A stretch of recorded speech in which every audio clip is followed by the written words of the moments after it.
What's going on, everyone? So as each day goes by, I'm getting deeper and deeper into my natural bodybuilding competition prep. As I continue eating in a deficit, little by little, my physique is getting leaner and tighter as time goes on. My workouts are going great overall, yet I am noticing that I'm feeling groggier and a bit less energetic for the workouts that I have later in the week on Fridays and Saturdays especially. That actually checks out. Every Sunday I take a refeed day, which is where I eat right at around my maintenance calories to recharge my batteries both physically and mentally before getting back into the deficit in the week that follows. That refeed has the biggest, most noticeable positive impact for my workouts earlier in the week, where my energy feels like it's at its highest. By the time I kind of get to the end of the week, when I'm the furthest away from the Sunday refeed day, that's when I start to really feel the effects of being in a deficit, and when my energy levels kind of start to feel like they're dwindling a little bit. And that's why I tend to feel a little bit lower on energy and higher in grogginess for my workouts that land later on the week, like on Fridays and Saturdays. Anyhow, in this video, I'm going to walk you through my latest gym workout and share some insights about my overall training approach being in prep, as well as, and to kind of stay in the theme of what I've been talking about up to this point, I'm going to share some of the observations I've made about the energy demands that I've noticed when performing each of the exercises that I have programmed in. Before we dive in, if you find yourself enjoying the video, please consider hitting the like button and subscribing to the channel. It really helps me out. Okay, let's get into it. First up in today's session are these Romanian deadlifts. If you've been following my workouts for a while, you might have picked up on a pattern. For each of my programmed full body workouts, I start each of them with my biggest technical compound lower body exercise first. So for today, that means starting with Romanian deadlifts. For my next session, deficit Bulgarian split squats, and the session after that, leg press. You get the idea. The reasoning for that is simple. From a physical standpoint, those exercises take the most overall energy.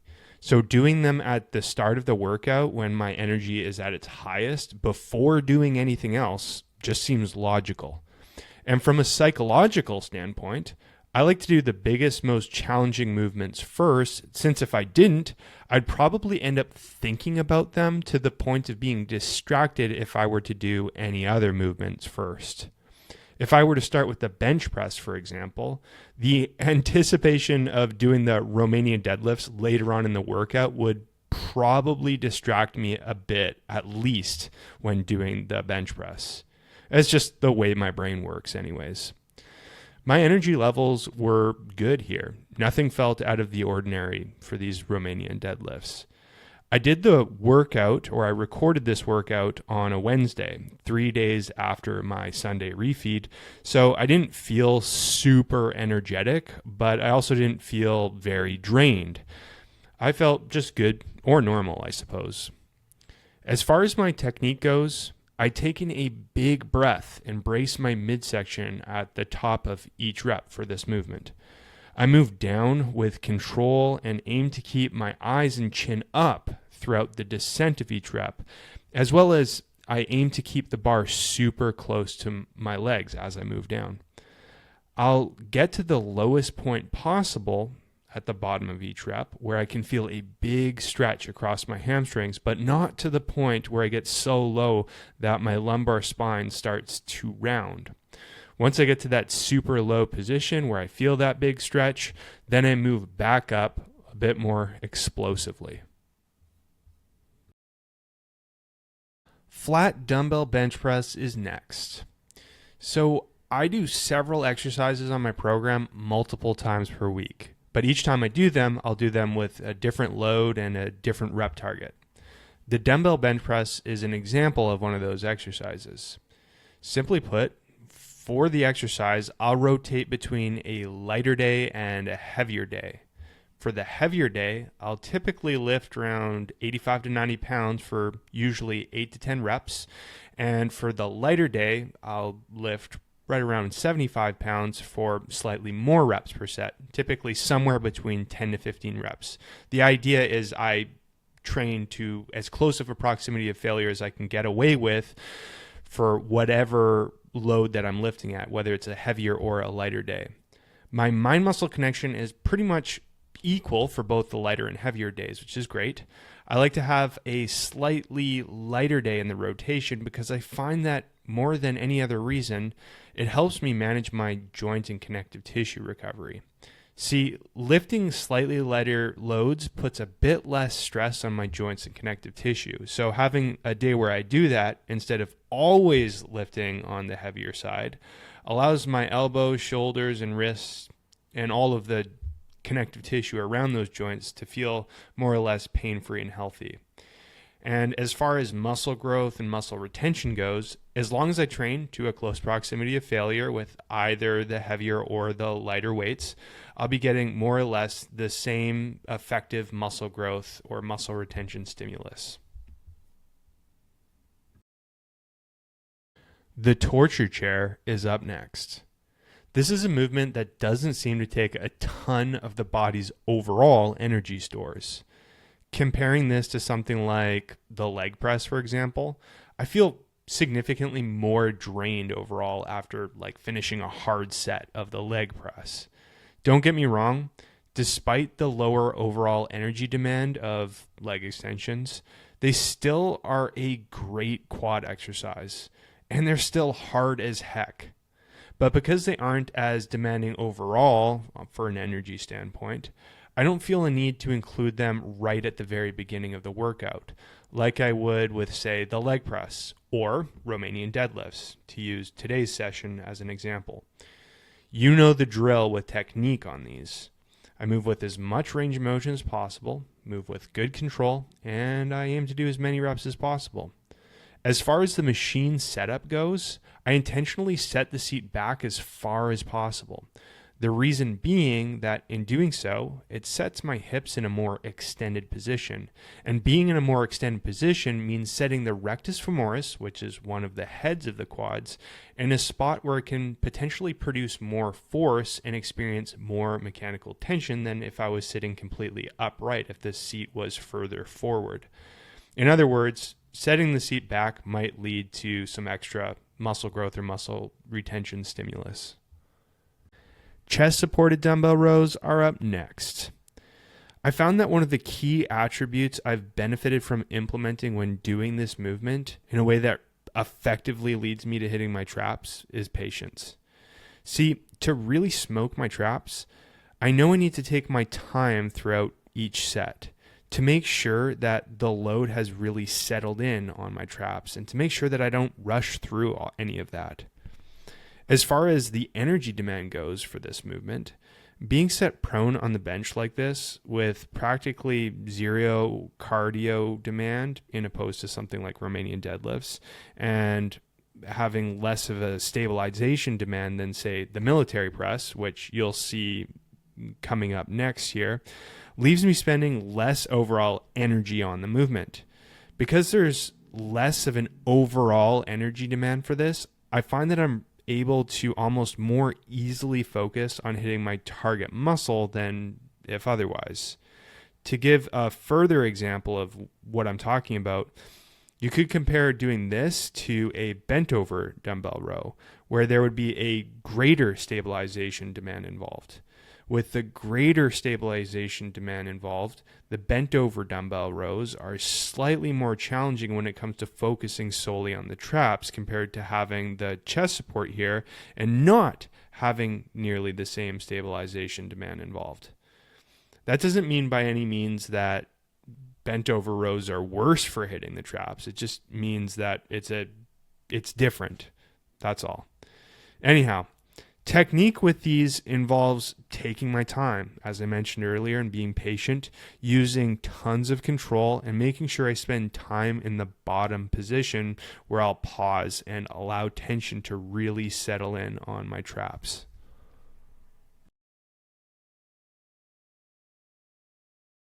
The military press is up next.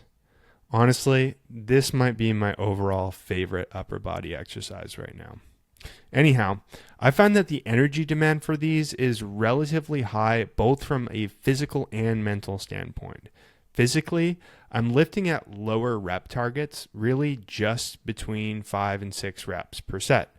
And because I'm using a load that is relatively very heavy for me right now in relation to my 1 rep max, it puts a ton of stress on my body for each and every one of those reps per set. That goes not just for my delts, but also for my joints and connective tissue that's involved, like my shoulder and elbow joints.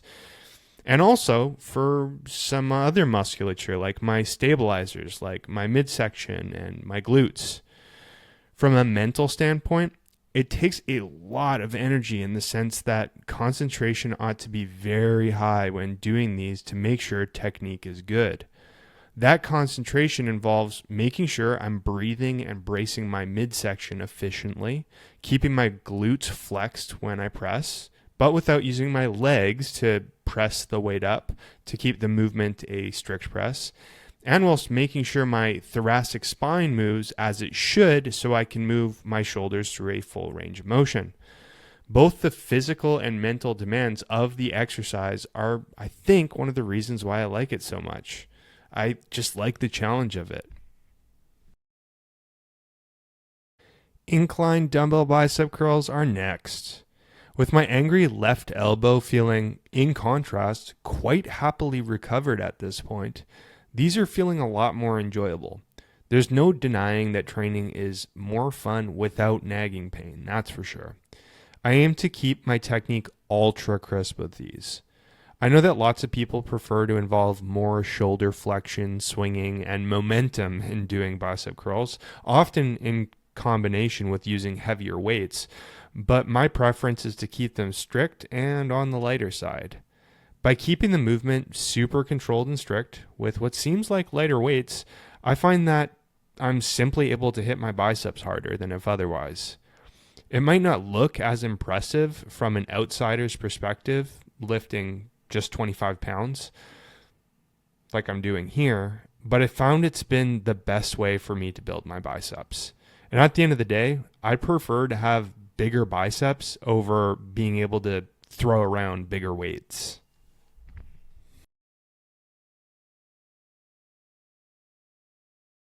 And the dumbbell French press is up next.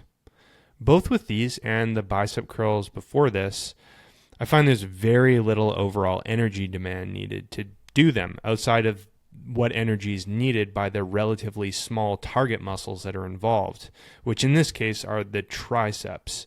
So there's not a big demand for lots of muscles working at the same time, like when doing something like a Romanian deadlift.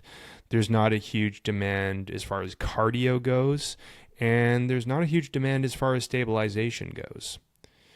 Comparing these to doing an exercise like Romanian deadlifts, like I'd done earlier in the workout, there's really a night and day difference when it comes to the energy demands that are needed between the different exercises. Just like the bicep curls before this again, I prefer to keep my technique super crisp and strict with these. It just hits my triceps, my target muscles harder that way. That means moving with a slow tempo on the way down, pausing for a second at the bottom position where I can feel a bit of a stretch across my triceps, or at the very least I can feel held tension there. And then I move up more explosively, yet still with control. The goal is to have tension settle in on my triceps.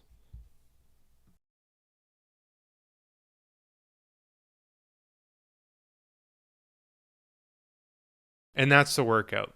Hopefully, in sharing some of the observations I've made in regard to the energy demands needed when performing each of the exercises that I had programmed in within today's workout, as well as some of the insights about training with what I would consider is good exercise technique.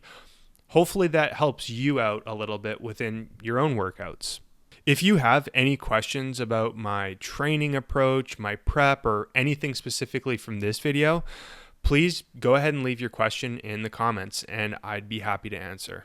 Before this video comes to a close, I wanted to quickly let you know about the work that I do. When I'm not making YouTube videos, recording podcast episodes, or creating Instagram content, I work full-time as an online physique coach, where I help my clients to accomplish their muscle growth and fat loss goals by optimizing their approach to strength training and nutrition, and I coach them through the process. I've been doing this work for over 7 years and love helping my clients to not only transform their bodies, but ultimately their lives. If you've been considering getting some help with accomplishing your own physique goals, feel free to hit the link in the description below where you can learn a little bit more about the work that I do and how I can help you.